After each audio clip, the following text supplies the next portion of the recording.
I've been attached with the feeling of waking up with you by my side. Alam naman natin na ito ang ating Donnie at Belle ay umattend nga sa Christmas celebration ng Star Magic na kung saan ayon pa nga kay Direk Lauren Chogi ay kahit nga raw busy ang couple ay naka-attend sila na talaga namang grabe nga rin ang kilig na maraming bubblies dito lalong lalo na nga itong ating Donnie at Belle dahil alam naman natin na grabe nga talagang nag-enjoy ang couple dito. Pero ito na nga guys ang pag-uusapan natin ngayon ang post nga ni Mami Bang sa kanya social media account.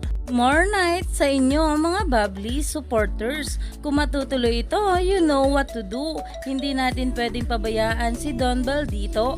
Aalamin ko timetable nila. Gahandaan natin ito. For the meantime, Can't Buy Me Love muna tayo plus yung mga ganaps nila pa for the coming days. Support tayo muna. Anyway, ingat kayo today. Wednesday na dyan ulit. Thank you Lord. Next episode coming up. Have a great day, night. Na kung saan ay talagang umani nga ito ng maraming komento na at kung saan ay napag-usapan nga rin sa Christmas celebration na magkakaroon nga raw ng Love Teams concert.